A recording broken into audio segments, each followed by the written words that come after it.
So I say, sometimes provocatively, I say the 12 steps work 100% of the time. As long as you're able to penetrate into the deeper meaning of those steps and have the experience that's waiting for you there. But that's a big if. That's going to depend upon you and your willingness to do certain things. And of course, you're going to be under the influence, under the guidance of a teacher, someone we refer to as a sponsor.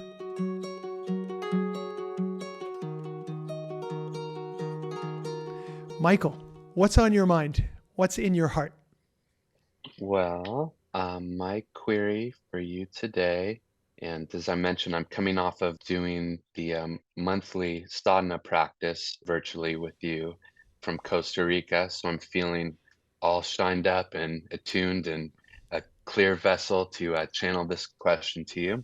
And it is, why the 12 steps and why now the 12 efforts? Hmm. Given that it's Recovery 2.0 and a progressive modality, you didn't necessarily, from my viewpoint, have to include a 12-step or 12-effort model as a centerpiece of Recovery 2.0, but reading through your book and watching the videos, it is very much there as a center foundational centerpiece. Hmm. So why is it still relevant, and why the progression into the 12 efforts? Well, thank you so much for this inquiry. So let's begin with a little bit of history, a little context. We can speak about how the 12 efforts came into being, how that adaptation took place. And then we can dive in even deeper and look at what the call of the day is. What's required today? What's being asked for in our universe? What do we need?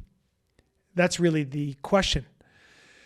So quickly and briefly, the history of the 12 steps begins really in 1935. Actually, the complete history begins quite a bit before that. But in 1935,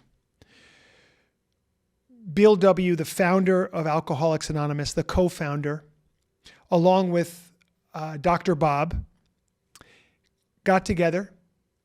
And at that moment, Bill W. had already taken his final drink. And at that moment, Dr. Bob took his final drink. And the two of them came together for the first meeting, if you will. And that's popularly attributed as the beginning of Alcoholics Anonymous, June the 10th, 1935, when two people came together in the spirit of abstinence, sobriety, and then ultimately recovery. Over the next 4 years, these gentlemen worked with many, many, many people, wrote out the 12 steps, developed the 12 steps, and wrote the book Alcoholics Anonymous.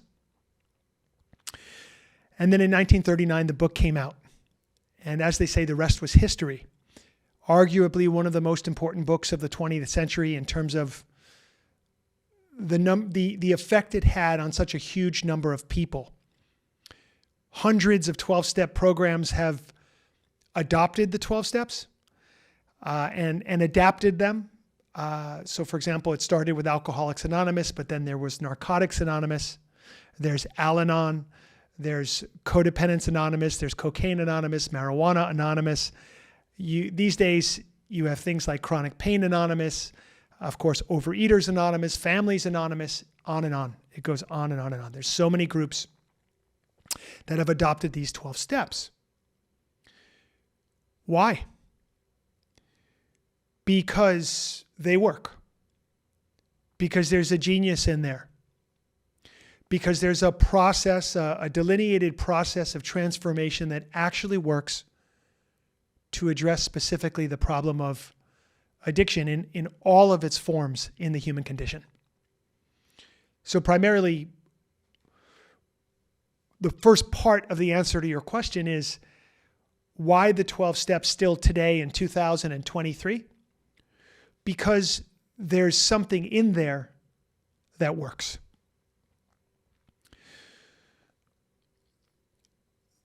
second part of that answer, second aspect of the first part of your question for me is why the 12 steps now, and why is that such a part of Recovery 2.0, or why is that a part at all?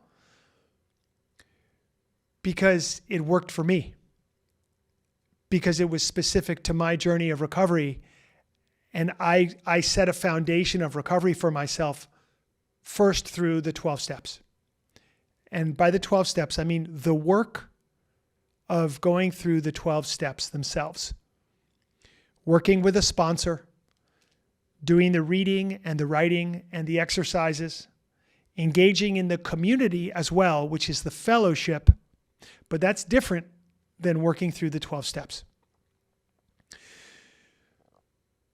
What's in the 12 steps that works? What's the magic that's there?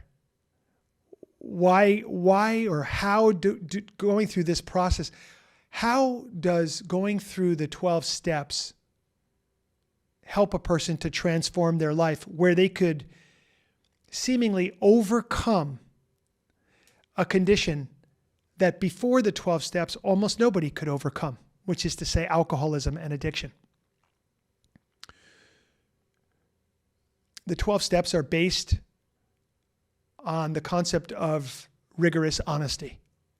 They become accessible to the person who becomes willing. That is to say, humble.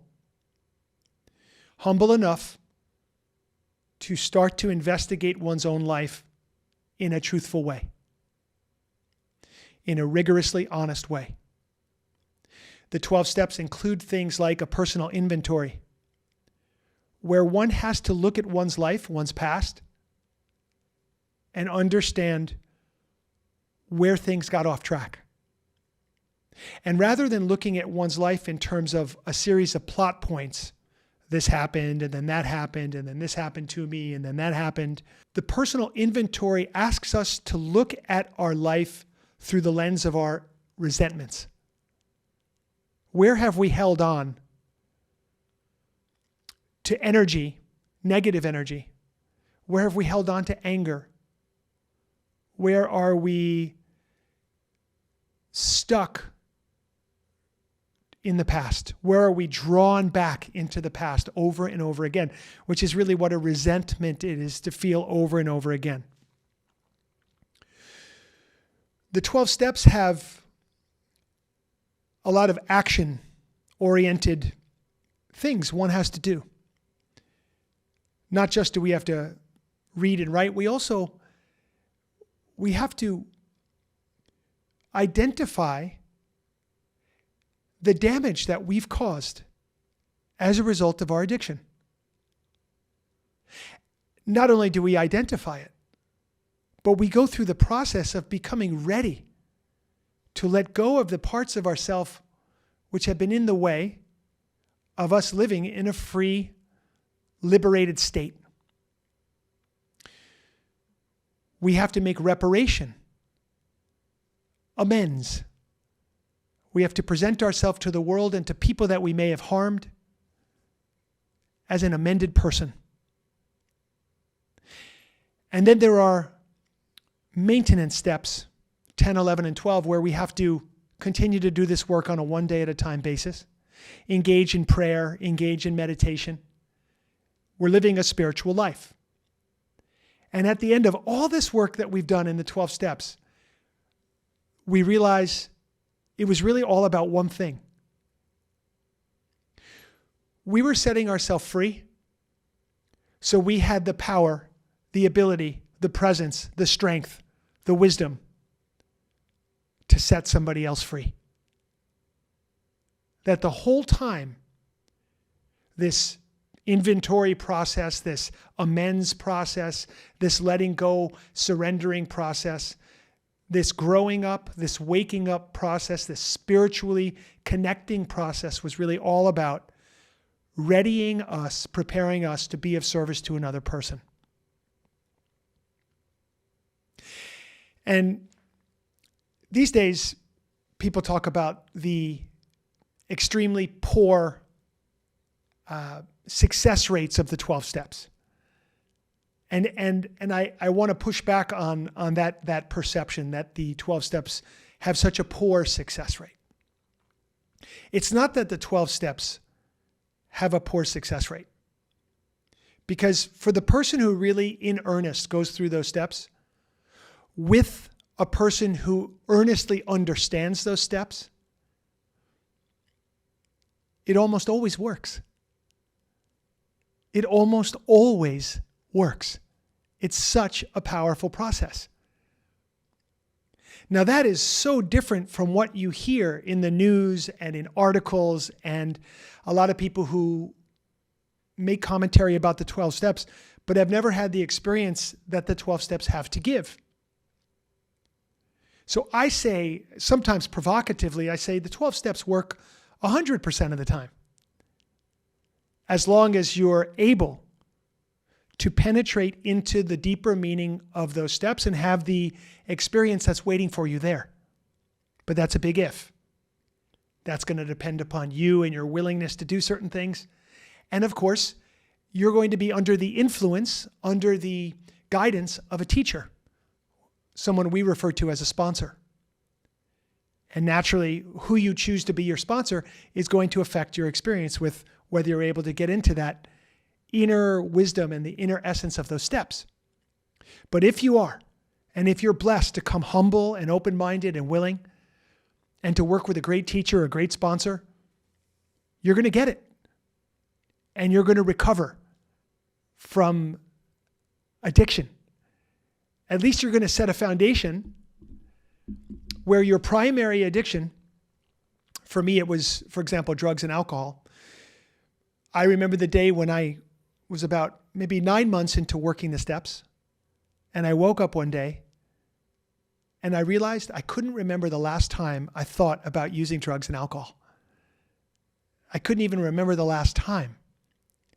It wasn't that I was experiencing cravings and overcoming those cravings and therefore being successful in overcoming cravings. No. This was freedom. I wasn't beset by craving at all. I had been relieved of alcoholism. I had been relieved of drug addiction.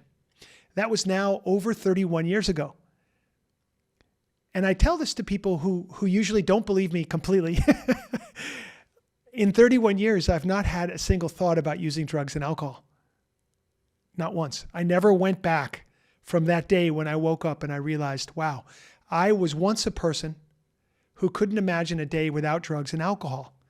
And I transformed myself, with a lot of help, into a person who couldn't imagine a day with drugs and alcohol. So this magical, mystical, amazing, spiritual thing happened for me. I changed my mind. I literally changed my mind. Or I could say, I entered a process which was transformational in nature. I did it to the best of my ability. I came humble and willing. I worked with a wise sponsor, or actually many wise sponsors. And I experienced liberation from drugs and alcohol, which were my primary addictions that I understood at that point in time. And then guess what? All the rest of life started to happen for me. I had work to do. I had living to live. I had a life to get to.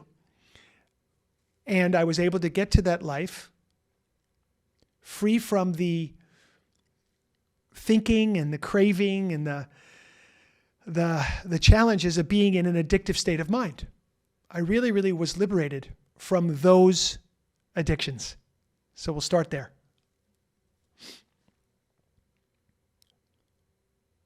I can tell you that I had success in this way. And at the same time, I can tell you that the 12 steps are missing certain elements that I feel are important and become important at a certain point in a person's life. The 12 steps proclaim themselves as a spiritual program that achieve two things.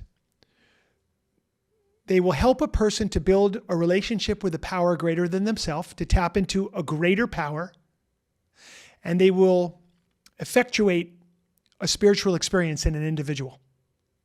This is the stated purposes of the 12 steps. The 12 steps do not teach about meditation. They don't offer a way to deal with the physical body. They don't give instruction with regards to diet, for example. There's no instruction with regards to breath and breath work, which is so critically important and central. And so there are these very, very important, critically important aspects of living well, living optimally, achieving fulfillment, optimal health at the level of mind and body and spirit. The 12 steps helped to set a foundation, but there were certain things that the 12 steps didn't do. And that's sort of where Recovery 2.0 begins, the conversation about Recovery 2.0. People are like, well, why the 2.0? And I say, well, next level, or the next thing, or complementary to, or supplementing what is already there. And so Recovery 2.0 comes out of this need, which I was experiencing on a personal basis. And it was a need to address the mental, physical, spiritual, and even temporal, meaning relationship with time, needs that I had. I had been liberated from drugs and alcohol, for real.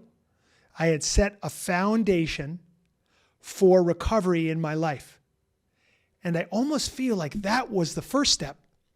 So I could say the 12 steps were really the first step. And then from there, I had to start to do other work, which was going to become appropriate for me at different levels that I was reaching and different needs that I was developing in my life as I grew older and as I awakened in certain ways. Another aspect of the 12 steps, which I recognized was a challenge for me and many, many other people, had to do with language. Critically important. So when I first got sober, when I first put down drugs and alcohol, and I stepped into 12-step meetings, I was told, well, to introduce yourself at a meeting, you raise your hand, you say your name, and you state whatever your addiction is. So I might say, my name's Tommy and I'm an alcoholic. Or my name's Tommy, I'm a drug addict and alcoholic. Or my name's Tommy, I'm an addict. And so that for me was appropriate at that time. I felt that I needed to say those words, and I felt that it was accurate to say those words because my experience had been exactly that. Wow, I really behave like an alcoholic.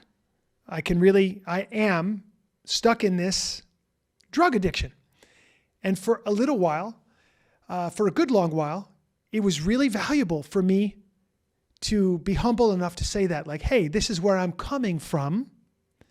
This is what I'm identifying with at this point in my development. But as I've said, different people need different things at different times. I definitely needed to express something different. As I moved along my path of recovery, what I now refer to as a path of discovery, I was moving forward in my life and I was healing. And so at a certain point, years down the road, I would raise my hand and say, my name's Tommy, I'm an addict. And it no longer felt accurate. It no longer felt empowering as it once had. It was empowering to say that in the beginning because there was a truth to it. There was a connection with that energy. It was valuable for me to say that that's where I am. But as I moved forward and I became healthy and I started to heal myself of addiction, those words no longer applied. It didn't work for me anymore. But this was a massive problem for me.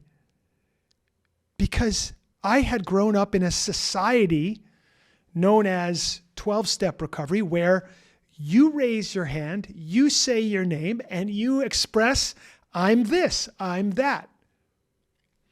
Well, now that was in direct conflict with my heart and my soul. This was not correct.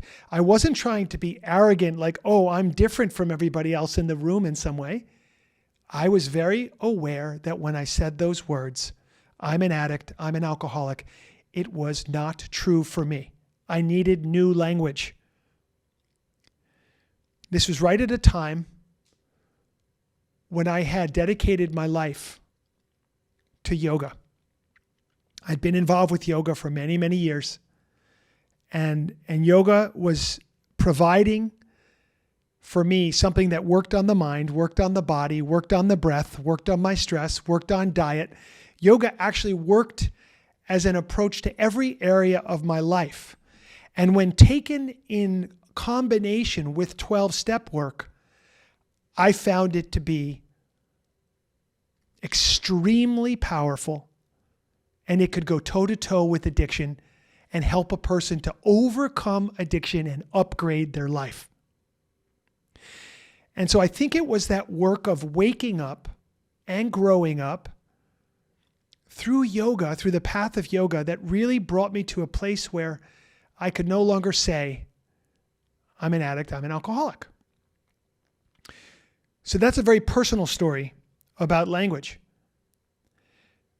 And I don't have to keep it to the personal, because how many thousands upon thousands of people, maybe millions, have said to themselves, and so many of them have said to me and other people like me, why do you always proclaim yourself as in recovery? Why do you always proclaim yourself as I'm an addict, I'm an alcoholic? I don't want to do that. Or people have looked at the 12 steps and they've seen that word God, God, God, God, God, God, God, and they think, my God, I'm joining a religious cult. So the languaging has been a barrier to entry for people.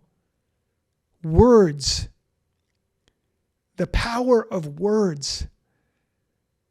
And so there I was, after so many years of recovery, after so many hundreds of conversations about this, I woke up in the middle of the night one night in Costa Rica in 2019. And it was one of those moments where you're so sure you're not going back to bed. You know what I mean? It's one of those, okay, it's 2:00 in the morning, but I'm not even the slightest bit drowsy. I'm awake. I got up. My wife was next to me. I didn't want to bother her. I got up. I went into the bathroom. I closed the door to the bathroom. I got down onto the floor. And the thought came into my mind, rewrite the 12 steps. Just rewrite the 12 steps. Do it. Do it as an exercise. Nothing has to come of it. Just rewrite. So what would I do? I would exchange the word consciousness for the word God, or the word universe for the word God. I would strip out any gender reference. I would try to create an even more inclusive, even more empowering language that in the year 2019, people who struggled around language could embrace this new language. It wasn't because I thought there was something wrong with the 12 steps. I could just see that the language was a challenge for some. And if we could adjust that language, maybe those people could access that genius of the 12 steps and be lifted up into that place of freedom from their core addictions, just like I had been. Maybe they could experience that freedom. And so I was compelled and excited and inspired to do it. And so I wrote what became known as the 12 efforts, which is really the 12 steps according to Recovery 2.0. And so as an example, we could just take the first step. The original first step of Alcoholics Anonymous was we admitted we were powerless over alcohol or addiction, that our lives had become unmanageable. I wrote in the first effort, we admitted we had been stuck in patterns of belief and behavior that no longer served us, that we had been cut off from the power of consciousness. And right there in that first declaration, that first statement for us in Recovery 2.0 was the idea that we'd been stuck in something and we could admit that. It was easier for us to understand that we had been stuck in patterns of belief and behavior that were not serving us. It was a lot different of a declaration than I was powerless over alcohol, which creates certain misunderstandings and certain confusion for people. For example, sometimes people extend that powerlessness into everything in life. I'm powerless to do anything. Actually, there's things that one can do. There are actions that one can take. But right there in that first declaration, we were setting people up to be able to see. The challenge, as we saw it, was being separate from consciousness. A religious person might say, you mean it's just separate from God? And I would say, yes, that's exactly what we mean. So they might say, well, why didn't you just say God? And I say, it's not about that word one way or another. It's about how somebody interprets that word. It's about how that word might get in the way of somebody moving forward down a path that could actually heal them, help them heal from something like addiction. So we were creating an openness, hopefully a gateway was opening with new language so that someone in the modern age might recognize, this isn't necessarily about powerlessness in the sense of there's nothing I can ever do, but it's really very much about stuckness, and the stuckness that's related to being in a pattern of belief and behavior that doesn't serve you any longer. And that we were cut off from the power of consciousness meant we better be talking in these next 11 efforts about how we're going to reconnect with that consciousness and access more power. So basically, I tried to preserve the spirit of the 12 steps because it had been so powerful for me, because there's so much genius in there, because I feel that everyone in the world should do a fourth step inventory. I believe everyone in the world would benefit from looking at their resentments where they hold on to the past. I believe everyone in the world should make amends for the things that they've done which missed the mark, mistakes that we've all made. I think it would be a better world if we all did that. And so as Recovery 2.0 is so based in the practice and principles of yoga, I started to understand, if you look at yoga as union, and you look at addiction as disconnection, yoga by definition is the antidote. Yoga by definition is the antidote to addiction. And that would mean that the 12-step path is a path of yoga. And if you brought in other elements of yoga,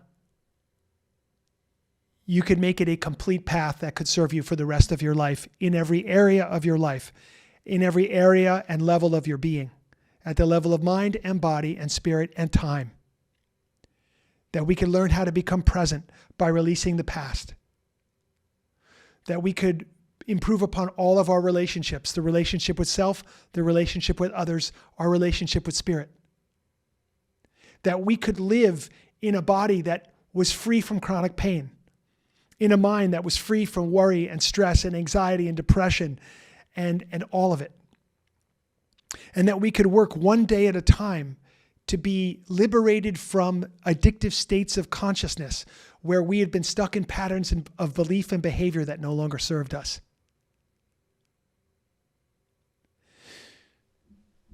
Some people come and say, well, do I have to practice yoga? And I know what they're saying. They're saying, do I need to get onto a yoga mat and do physical yoga postures? And I would say to that person, it's extremely beneficial if you do. But that's not what I mean when I talk about the word yoga. Yoga is so much more than those physical postures. So, do you have to practice yoga in order to do the 12 steps? Well, if you're doing the 12 steps, you are practicing yoga. It's just a question of which aspects of yoga do you want to bring into the process that can create an even more powerful transformation, an even deeper healing process to deliver you to a sense of fulfillment, health, and wellness on a one day at a time basis. That's the question. You're doing yoga by my definition of yoga, which is union, the movement towards disconnection into integration, from darkness to light, from confusion to clarity. This is yoga. And so why the 12 steps in the beginning? Why now? Because they work. Are they the only thing that works? Of course not. Nobody here is saying that. But they worked for me. And then I saw that there were problems in language, and I saw that there were a few things missing. And I thought, well, let's fill in some of the gaps. Let's dig into the very deep and powerful well of yoga, breath work, and meditation. Let's bring diet into this and a yogic approach to diet, which simply means awareness around diet. And let's work on calming the mind. Let's work on building our intuition. Let's work on greater states of consciousness and awareness. And let's use yoga in a comprehensive way so that we can make recovery comprehensive, even more effective, so that we can make those 12 steps even more effective, and so that we can overcome addiction and thrive in every area of our lives.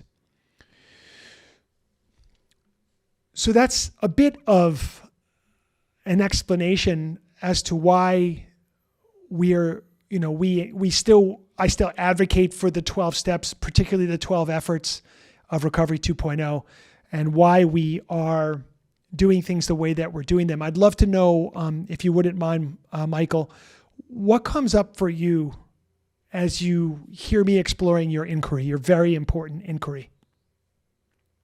Thank you, Tommy. Well, lots of things. One thing that comes up for me, in terms of why the 12 steps, is the serenity prayer and the power to change the things that I can. And I think for me, that is what the 12 steps are all about. I can't change other people's behavior. I can't change circumstances of life beyond my control. But what I can change is looking at my part in it and taking responsibility for that and making amends and trying to do something about it. I did work the 12 steps in earnest with a very solid sponsor in AA, and went out for a bit and came back to, or not back to, came into Recovery 2.0, seeking something, a new paradigm, if you will. And I have a background in yoga, and I was very attracted to the yoga and progressive spirituality and nutrition and psychology and that holistic approach and the universal recovery approach. And I think you hit the nail on the head with language as a key difference. And I have listen to you kind of dance around the language in terms of, well, if you get stuck around the word God, generator, organizer, destroyer, or if you get stuck around insanity, sanus meaning health, and you're out of health. So you have given these tips and tricks if you get stuck with the original language, how to get beyond that block. But words are powerful, as we both know, and I really appreciate the subtle but powerful and meaningful shift in language from the word God to universe, which opens it up to that higher power of your own understanding that was there from the beginning, and opens it up to universal recovery and the unconscious patterns of belief and behavior. um, it gets to that compassionate view of not why the addiction, but why the trauma and why the pain that led to the addiction. And one place that I often got stuck with the word was the word defect, and kind of that negative connotation. It always made me think of like the Rankin and Bass Christmas cartoons from the 50s and 60s, and Rudolph and the elf getting stranded on the island of misfit toys, the Mm, thrown away toys, the defects. We're a couple of defects. We're a couple of misfits. I'm an alcoholic. What's wrong with me? I'm broken. mm, Throw me away to this island. I'm no good anymore. But instead, it's these are maladaptive behaviors. We use them to adapt to a painful situation. Um, so there's a reason for them, but they're not working anymore. So how can we kind of shed them and instead welcome in adaptive and healthy behaviors? mm. So I appreciate all of those things, and I also appreciate the backstory. So I'm a media arts teacher, so I'm envisioning the life story of Tommy Rosen and the jungle night in Costa Rica, and getting the divine spark, and Mm. with the howler monkeys and oceans in the background, and writing down the 12 efforts. So I appreciate that backstory, that visual. So thank you very much. Well, thank you so much, Michael. I'm super grateful for this inquiry, and I because of what you just said, I need to make a couple comments there quickly. So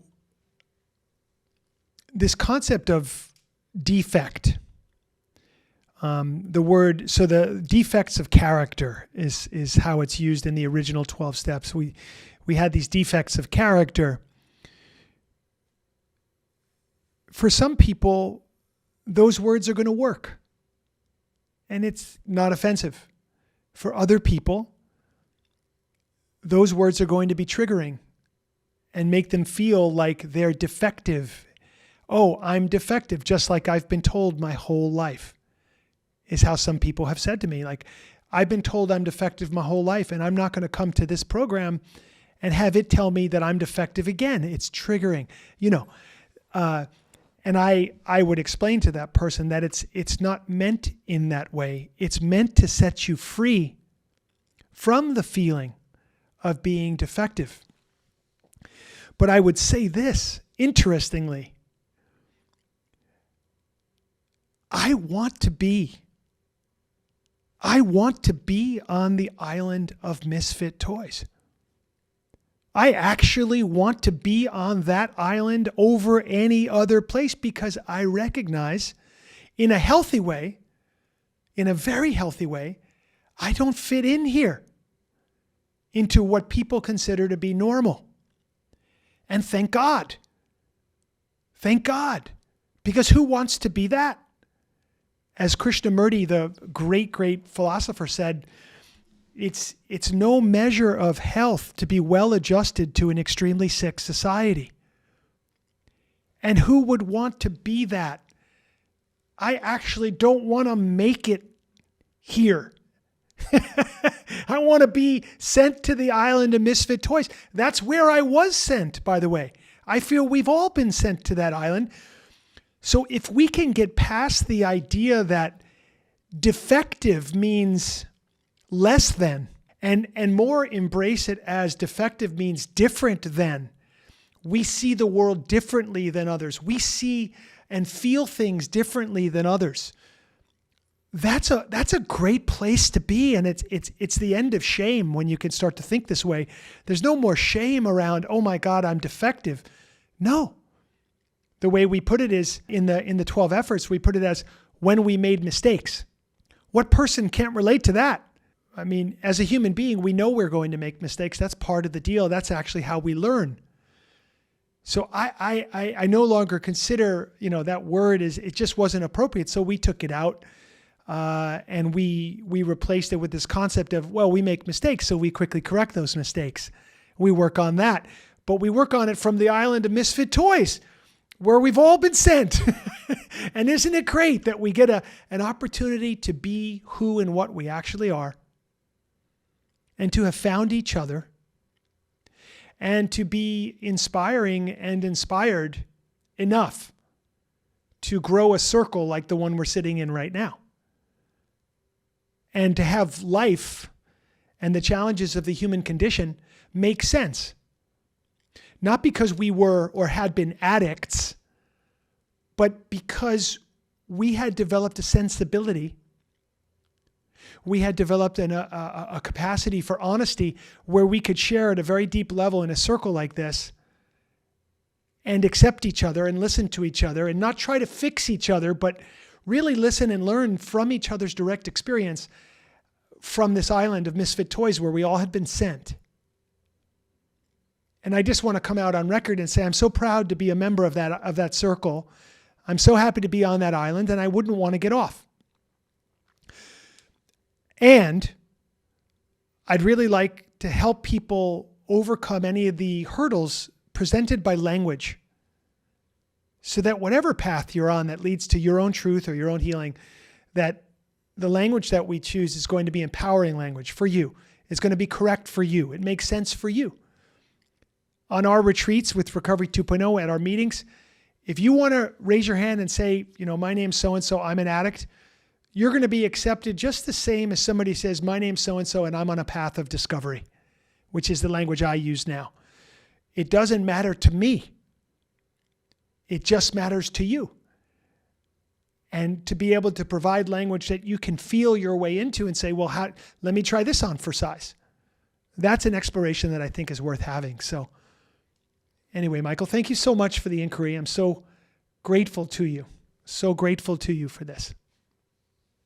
Thank you, Tommy. I'm grateful too. And before I go, if I may, I just also wanted to share my gratitude and experience for the other aspect I forgot to mention, which is the big book tells you that you kind of hit upon, tells you to meditate, but I'm finding more instruction in Recovery 2.0 in how to meditate.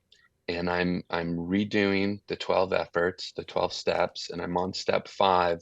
And I was feeling really stuck. I was having problems with saucha, the yogic concept of keeping your place clean, and the whole procrastination aggravation. And it was really getting to me. And I had done the 5th step with my sponsor, that intellectual step exercise. But then I went back to the 12 effort step guide, and I did the ancestral clearing prayer that was offered with the Recovery 2.0 program.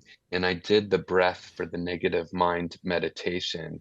And it was exactly what I needed. It really just shifted my whole energy and outlook in kind of a physical, spiritual, embodied, energetic level that really helps. So thank you for that. Well, you're speaking my language now, and I love it so much. I can't even tell you. You make my day when you talk about that transformation that you've had. So I'm so delighted, Michael, and I'm right with you. And I'm so glad we walk this path shoulder to shoulder.